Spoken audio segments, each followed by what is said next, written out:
What if you could meet a version of yourself that only exists in someone else's memory? What if love isn't something you find, but something you leave behind? This is Past Lives, a film about misconnections, alternative realities, and the philosophical weight of what might have been. I'm not here to summarize the plot. I'm here to talk about the ghost you feel watching it, the ghost of yourself. In Korean culture, there's a word, inyan. It refers to the invisible string that connects people across lifetimes. It's romantic, yes, but also deeply karmic. It says, if we meet now, it's because we've met 1,000 times before. Past Lives doesn't treat this like fate in a fairy tale. It asks, what happens when inyan isn't a promise, but a burden?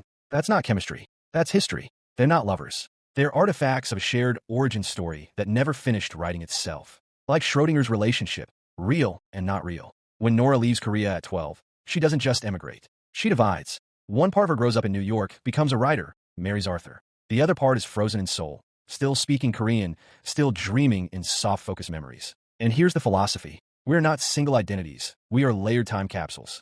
Each move we make in life, each decision buries a version of us. And watching Past Lives is like digging up a grave. Hae-sung and Nora talk on Zoom after 12 years. Their conversation is polite, but underneath, it is a shared ache. Not for each other, but for a version of life they didn't live. This is the film's existential question. Is regret a flaw in our design, or a feature of it? You see, regret only exists because our lives are linear. But love is quantum. It lingers in echoes and possibilities, not timelines. Arthur, Nora's husband, says it best. He's someone from your past life. I'm your present. In this quiet triangle, we find three truths. Hae-sung equals memory, the road not taken. Nora equals the tension between dream and reality. Arthur equals the grounded love we choose, not the love that happens to us. Nobody fights. Nobody cheats. Nobody wins. And yet, everyone hurts. Because sometimes the kindest thing you can do to a past version of yourself is to let them die. Watch how Nora switches languages. English with Arthur, Korean with Hae-sung. This isn't just translation.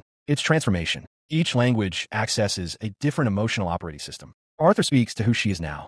Hae-sung speaks to who she was and who she might have been. That's why their goodbye hurts. Because it's not just saying farewell to a person. It's saying farewell to a version of the self that only they can see. The final scene. Nora walks Hae-sung to his Uber. They pause. They don't kiss. They don't scream. They don't cry. Not yet. They feel. She walks back. And then she cries. Not because she lost him, but because she once had something real that now only exists in two people's memories. And that is the essence of human grief. Not loss, but the impossibility of return. Past Lives is not a love story. It's a life story, filtered through longing, silence, and soft goodbyes. It tells us that life isn't about choosing the best timeline. It's about mourning the ones we didn't get to live, and still finding peace in the one we do.